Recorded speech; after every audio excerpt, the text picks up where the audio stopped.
V ಸೋಮಣ್ಣನಿಗೆ ಮಾಟ ಮಂತ್ರ ಮಾಡಿಸಿದ್ಯಾರು? ಯಾರು ನನ್ನ ಯಾವ ರೀತಿ ಮಾಡೋದು ಗೊತ್ತಿಲ್ಲ, ಯಾವುದೋ ಮಾಟ ಮಂತ್ರ ಆಯ್ತು ಗೊತ್ತಿಲ್ಲ, ನನ್ನಂತವನ್ನೇ ಯಾಮಾರಿಸ್ಕೊಂಡೆ.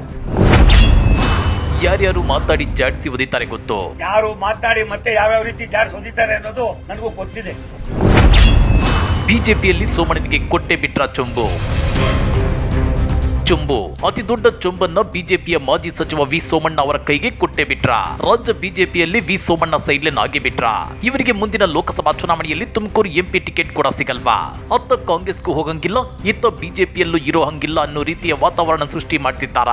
ಅಷ್ಟಕ್ಕೂ ಮಾಜಿ ಸಚಿವ ವಿ ಸೋಮಣ್ಣ ಅವರಿಗೆ ಮಾಟ ಮಂತ್ರ ಮಾಡಿಸಿದ್ಯಾರು? ಈ ಬಗ್ಗೆ ಸೋಮಣ್ಣ ಬೇಸರ ಹೊರ ಹಾಕಿದ್ದೇಕೆ ಗೊತ್ತಾ? ಅದನ್ನ ಡೀಟೇಲ್ ಆಗಿ ತೋರಿಸ್ತೀವಿ. ಆದ್ರೆ ಅದಕ್ಕಿಂತ ಮೊದಲು ಹಲೋ ಕನ್ನಡ ಯೂಟ್ಯೂಬ್ ಚಾನಲ್ ಅನ್ನ ಸಬ್ಸ್ಕ್ರೈಬ್ ಮಾಡ್ಕೊಳ್ಳಿ. ಹಾಗೇನೇ ಪಕ್ಕದಲ್ಲಿರೋ ಬೆಲ್ ಬಟನ್ ಅನ್ನು ಪ್ರೆಸ್ ಮಾಡಿ. ಮಾಜಿ ಸಚಿವ ವಿ ಸೋಮಣ್ಣ ಕಾಂಗ್ರೆಸ್ ಸೇರ್ಪಡೆಯಾಗಲಿದ್ದಾರೆ. ಲೋಕಸಭಾ ಚುನಾವಣೆಗೆ ಕಾಂಗ್ರೆಸ್ ಅಭ್ಯರ್ಥಿಯಾಗಲಿದ್ದಾರೆ ಅಂತ ಹೇಳಲಾಗ್ತಿತ್ತು. ಆದ್ರೆ ನಾನು ಕಾಂಗ್ರೆಸ್ ಸೇರೋದಿಲ್ಲ, ಕೆಲವೇ ದಿನಗಳಲ್ಲಿ ಸಮಸ್ಯೆ ಕ್ಲಿಯರ್ ಆಗುತ್ತೆ ಅಂತ ಹೇಳೋ ಮೂಲಕ ಎಲ್ಲ ವದಂತಿಗಳಿಗೂ ವಿ ಸೋಮಣ್ಣ ಅವರೇ ಬ್ರೇಕ್ ಹಾಕಿದ್ದಾರೆ. ಈ ಕುರಿತು ಸುದ್ದಿಗಾರರೊಂದಿಗೆ ಮಾತನಾಡಿರೋ ವಿ ಸೋಮಣ್ಣ, ನಾನು ಲೋಕಸಭಾ ಚುನಾವಣೆಗೆ ಕಾಂಗ್ರೆಸ್ ಅಭ್ಯರ್ಥಿ ಅನ್ನೋದು ಕೇವಲ ವದಂತಿಯಷ್ಟೇ. ನಾನು ಯಾವತ್ತೂ ಕಾಂಗ್ರೆಸ್ ಅಭ್ಯರ್ಥಿ ಅಲ್ಲ, ಕಾಂಗ್ರೆಸ್ ಪಕ್ಷಕ್ಕೆ ಸೇರೋದು ಇಲ್ಲ ಅಂತೇಳಿ ಸ್ಪಷ್ಟಪಡಿಸಿದ್ದಾರೆ. ಬಿಜೆಪಿಯ ರಾಷ್ಟ್ರೀಯ ನಾಯಕರು 2 ಬಾರಿ ಕರೆ ಮಾಡಿ ನನ್ನೊಂದಿಗೆ ಮಾತನಾಡಿದ್ದಾರೆ. ಅವರ ಮಾತಿಗೆ ನಾನು ಬದ್ಧವಾಗಿದ್ದೇನೆ. ನನ್ನ ಮೇಲೆ ಗದ ಪ್ರಹಾರ ಆಗದಂತೆ ಸೂಚನೆ ನೀಡುವಂತೆ ಹೇಳಿದ್ದೇನೆ. ಅದಕ್ಕೆ ಅವರು ಒಪ್ಪಿಕೊಂಡಿದ್ದಾರೆ. ಜನವರಿ 10ರೊಳಗೆ ಎಲ್ಲವೂ ಬಗೆಹರಿಯುತ್ತೆ ಅಂತ ಹೇಳಿದ್ದಾರೆ ವಿ ಸೋಮಣ್ಣ. ಇದೇ ವೇಳೆ ಸೋಮಣ್ಣ ಆಡಿರೋ ಆ ಒಂದು ಮಾತು ಇದೀಗ ರಾಜ್ಯ ರಾಜಕಾರಣದಲ್ಲಿ ಸಂಚಲನ ಮೂಡಿಸುತ್ತಿದೆ. ಹಾಗಾದ್ರೆ ಯಾವುದು ಆ ಮಾತು ಅಂತ ನೀವೇ ನೋಡಿ. ಏನೋ ಎಂತ ಗೊತ್ತಿಲ್ಲ, ಯಾರು ನನ್ನ ಯಾವ ರೀತಿ ಮಾಡೋದು ಗೊತ್ತಿಲ್ಲ, ಯಾವುದೋ ಮಾಟ ಮಂತ್ರ ಆಯ್ತು ಗೊತ್ತಿಲ್ಲ, ನನ್ನಂತವನ್ನೇ ಯಾಮಾರಿಸ್ಕೊಂಡೆ. ಯಾಮಾರಿಸೋದಕ್ಕಿಂತ ಹೆಚ್ಚಾಗಿ ದೊಡ್ಡವರ ಮಾತಿಗೆ ಬದ್ಧತೆಗೆ ನಾನು ಕಟ್ಟಿದ್ದೆ. ಆ ಬದ್ಧತೆಯಿಂದ ನನಗಾಗಿರ್ತಕ್ಕಂಥ ನೋವು ನನಗನ್ನಿಸ್ತದೆ ಇನ್ಯಾರಾದ್ರೂ ಆಗಿದ್ರೆ ಮತ್ತೆ ವಾಪಸ್ ಬರ್ತಾ ಇದ್ರು ಗೊತ್ತಿಲ್ಲ. ಇದೇ ಮಾತು ನೋಡಿ ಇದೀಗ ರಾಜ್ಯ ರಾಜಕೀಯದಲ್ಲಿ ಸಂಚಲನ ಹುಟ್ಟು ಹಾಕಿರೋದು. ಯಾರು ನನಗೆ ಮಾಟ ಮಾಡಿಸಿರಬಹುದೇನೋ ಏನೋ. ನಾನೇ ಹೋಗಿ 4.5 ಅಡಿ ಗುಂಡಿಗೆ ಬಿದ್ದೆ.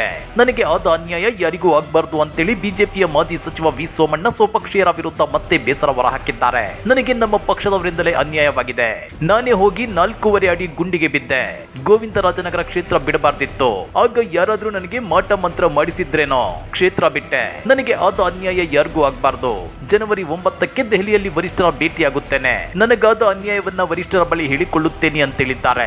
ಹೌದು ವೀಕ್ಷಕರೇ, ಇವತ್ತು ಬೆಂಗಳೂರಿನ ವಿಜಯನಗರದ ಕಚೇರಿಯಲ್ಲಿ ವಿ ಸೋಮಣ್ಣ ಪ್ರತಿಷ್ಠಾನದಿಂದ ಕ್ಯಾಲೆಂಡರ್ ಬಿಡುಗಡೆ ಮತ್ತು ಕುವೆಂಪು ಜಯಂತಿ ಆಚರಣೆಯನ್ನು ಹಮ್ಮಿಕೊಳ್ಳಲಾಗಿತ್ತು. ಈ ಕಾರ್ಯಕ್ರಮದಲ್ಲಿ ಭಾವುಕರಾಗಿ ಮಾತನಾಡಿರೋ ವಿ ಸೋಮಣ್ಣ, ನನಗಾಗಿರೋ ಅನಾನುಕೂಲ ಯಾರಿಗೂ ಆಗೋದು ಬೇಡ. ಹೊಸ ವರ್ಷ ಆರಂಭವಾಗುತ್ತಿದೆ. ಹಳೆಯ ಕಹಿ ಘಟನೆ ಮರೆತು ಮುಂದೆ ಹೊಸ ವರ್ಷದಲ್ಲಿ ಮುನ್ನಡೆಯೋಣ ಎಂದಿದ್ದಾರೆ. ನಮ್ಮ ಮೇಲೆ ಪ್ರಹಾರ ಆಗದಂತೆ ಎಲ್ಲರಿಗೂ ಕಟ್ಟುನಿಟ್ಟಿನ ಸೂಚನೆ ನೀಡಬೇಕು. ರಾಷ್ಟ್ರೀಯ ನಾಯಕರ ನಿಲುವೇ ನನ್ನ ನಿಲುವು. ನನ್ನ ನೆಚ್ಚಿನ ಪ್ರಧಾನಿ ನರೇಂದ್ರ ಮೋದಿ. ರಾಷ್ಟ್ರೀಯ ನಾಯಕರು ಏನ್ ಹೇಳ್ತಾರೋ ಹಾಗೆಯೇ ನಡೆದುಕೊಳ್ಳುತ್ತೇನೆ ಅನ್ನೋ ಮೂಲಕ ಪರೋಕ್ಷವಾಗಿ ಪಕ್ಷ ಬಿಡಲ್ಲ ಅನ್ನೋ ಸಂದೇಶವನ್ನ ಸೋಮಣ್ಣ ರವಾನೆ ಮಾಡಿದ್ದಾರೆ. ಅನೇಕ ಅನುಭವಗಳು ನನಗೆ ಸಾಕಷ್ಟು ಆಗಿವೆ. ಯಾರು ಮಾತನಾಡಿ ಮತ್ತೆ ಯಾವ್ಯಾವ ರೀತಿ ಜಾಡ್ಸಿ ಹೊಂದಿದ್ದಾರೆ ಅನ್ನೋದು ನನಗೂ ಗೊತ್ತಿದೆ. ಪಕ್ಷದ ವರಿಷ್ಠ ಕೊಡ್ತಕ್ಕಂಥ ತೀರ್ಮಾನವೇ ಕೊನೆಯಾಗಿರೋದ್ರಿಂದ ಅದನ್ನು ಮಾಡಿದ್ದೇನೆ. ಅದರಿಂದ ನನಗೆ ಡೈರೆಕ್ಟ್ ಆಗಿ ತೊಂದರೆ ಆಗಿರೋದ್ರಿಂದ ಆ ತೊಂದರೆಯನ್ನು ನಿವಾರಿಸೋದಕ್ಕೆ ವಿನಂತಿ ಮಾಡಿದ್ದೇನೆ. ಆದ್ರೆ ಮತ್ತೊಂದು ಕಡೆ ವಿ ಸೋಮಣ್ಣ ಮತ್ತೆ ಬಿಜೆಪಿಯಲ್ಲೇ ಉಳಿದುಕೊಂಡು ಯಾಮಾರುತ್ತಿದ್ದಾರೆ. ಅವರನ್ನ ಅವರ ಸ್ವಪಕ್ಷದ ನಾಯಕರೇ ಯಾಮಾರಿಸುತ್ತಿದ್ದಾರೆ.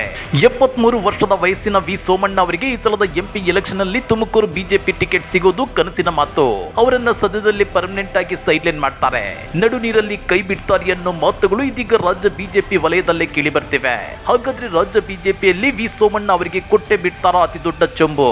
ಕಮೆಂಟ್ ಮಾಡಿ, ವಿಡಿಯೋ ಲೈಕ್ ಮಾಡಿ, ಶೇರ್ ಮಾಡಿ. ಇಂಥ ಮತ್ತಷ್ಟು ರೋಚಕ ರಾಜಕೀಯ ಸುದ್ದಿಗಳನ್ನ ಮಿಸ್ ಮಾಡದೆ ನೋಡಬೇಕು ಅಂದ್ರೆ ಹಲೋ ಕನ್ನಡ ಯೂಟ್ಯೂಬ್ ಚಾನಲ್ ಅನ್ನ ಸಬ್ಸ್ಕ್ರೈಬ್ ಮಾಡ್ಕೊಳ್ಳಿ.